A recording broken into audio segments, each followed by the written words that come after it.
नमस्कार, SBT news में आपका स्वागत है। पेश है 24 नवंबर गुरुवार सुबह 6:15 बजे राजस्थान की बड़ी खबरें।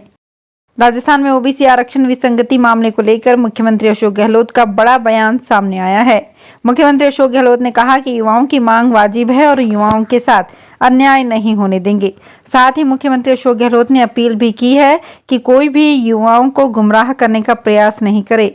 सीएम गहलोत ने बुधवार को कांग्रेस वॉर रूम के बाहर मीडिया से बातचीत करते हुए कहा कि ओबीसी आरक्षण विसंगति का मुद्दा बेहद संवेदनशील है। पूर्ववर्ती वसुंधरा सरकार के समय तकनीकी गलतियों की वजह से युवाओं को इसका नुकसान उठाना पड़ा। सीएम गहलोत ने कहा कि हमने इस पूरे मामले का परीक्षण कराया है। पूर्व सैनिकों का भी इसमें कोई नुकसान नहीं होना चाहिए। केंद्रीय सूचना व प्रसारण मंत्री अनुराग ठाकुर ने कहा, राजस्थान में हिंदुओं के धर्मांतरण मामलों पर प्रदेश सरकार को कानून के तहत कार्यवाही करनी चाहिए। उन्होंने कहा, सुप्रीम कोर्ट ने भी चिंता जाहिर की है कि इस तरह के मामले देश के लिए लंबे समय तक ठीक नहीं है। इससे चुनौतियां खड़ी होंगी। मैं आशा करता हूं कि राजस्थान की सरकार धर्मांतरण के मुद्दों पर उचित कार्यवाही करेगी। उदयपुर की सवीना थाना पुलिस ने साइबर क्राइम मामलों में बड़ी सफलता हासिल की है। पिछले 3 महीनों में 3,49,700 रुपए रिकवर हुए हैं। 1.5 साल में 50 लाख रुपए से ज्यादा की रिकवरी करवाकर पुलिस ने पीड़ितों को बड़ी राहत दी है। इस पूरे केस में थानाधिकारी के साथ एक कांस्टेबल राजकुमार जाखड़ की अहम भूमिका रही। 1.5 साल में सवीना थाना पुलिस द्वारा की गई 50 लाख की रिकवरी में 2 बड़ी चुनौतियां थी। पहला केस रिटायर्ड बैंक कर्मी के साथ हुई 9,50,000 की ठगी थी, तो दूसरी पशु चिकित्सक के साथ हुई 9 लाख की धोखाधड़ी।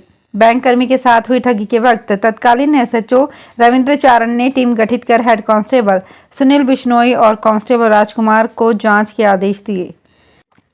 डूंगरपुर में गरीब के हक के राशन की कालाबाजारी से डीलर बाज नहीं आ रहे हैं। रसद विभाग ने एक शिकायत की जांच की तो चुंडावाड़ा लैंप से जुड़े 3 राशन वितरण केंद्रों से 873 क्विंटल गेहूं और आंगनवाड़ी पर वितरण के चावल और चना गायब मिला है। रसद विभाग के प्रवर्तन निरीक्षक पुष्पेंद्र चौधरी ने बताया कि जिला रसद अधिकारी को लिखित शिकायत मिली थी कि अक्टूबर महीने का प्रधानमंत्री गरीब कल्याण योजना और नवंबर का नियमित वितरण चुंडावाड़ा लैंप से जुड़े लांबा भाटड़ा केंद्र पर नहीं किया गया है। ग्राहकों से बायोमेट्रिक्स करवाने के बाद भी गेहूं नहीं मिला है। भारतीय नागरिक बनने के लिए बरसों से इंतजार कर रहे 140 लोगों के मन की मुराद आखिरकार पूरी हो गई। जोधपुर में जिला कलेक्टर ने इन लोगों को भारतीय नागरिकता प्रदान की।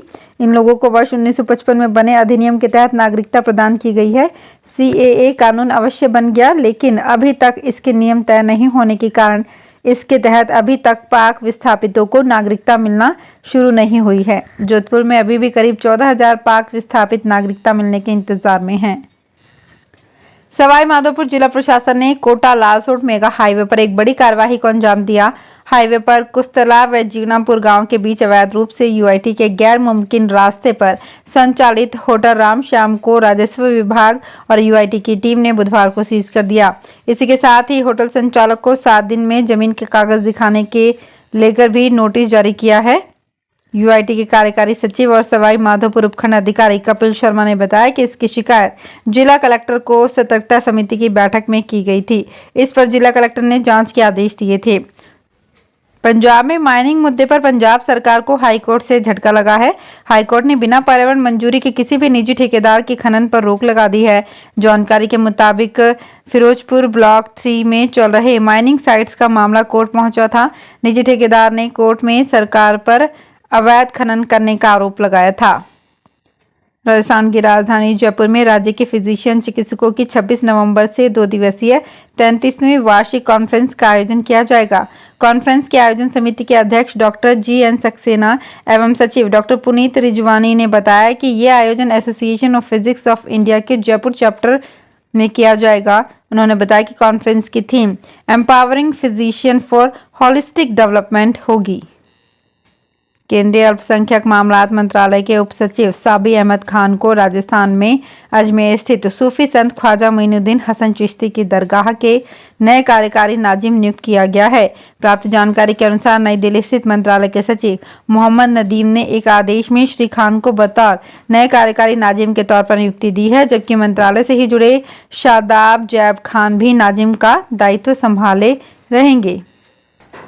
राजस्थान के उदयपुर में पहली बार होने वाली तीसरी नेशनल व्हीलचेयर क्रिकेट चैंपियनशिप का आयोजन 27 नवंबर से 3 दिसंबर तक होगा। Narayan Seva Sansthan differently abled cricket council of India एवं wheel chair cricket India association के संयुक्त तत्वाधान में राजस्थान रॉयल्स के सहयोग से चैंपियनशिप का आयोजन किया जाएगा। लेक सिटी उदयपुर राजस्थान का ऐसा शहर होगा जहां एक नहीं बल्कि 2 रोपवे होंगे। एक रोपवे साल 2008 से पिछोला झील स्थित करनी माता जाने के लिए संचालित है। दूसरा फतेह सागर झील स्थित नीमच माता जाने के लिए तैयार हो रहा है। 1.5 साल बाद ये शुरू हो जाएगा। उदयपुर पर्यटन नगरी होने से यहाँ दूसरे रोपवे की शुरुआत की जा रही है। बड़ी संख्या में देश दुनिया के टूरिस्ट इस खूबसूरत शहर में घूमने आते हैं। दोनों ही रोपवे ऐतिहासिक झील किनारे हैं, जिसमें सैर करते हुए टूरिस्ट झीलों के सुंदर नज़ारे को निहार पाएंगे।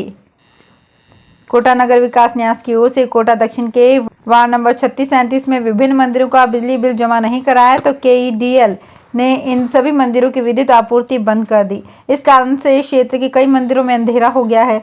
ऐसे में शाम के समय मंदिर जाने वाले दर्शनार्थियों को खासी परेशानी हो रही है। वहीं क्षेत्र के लोगों में आक्रोश है।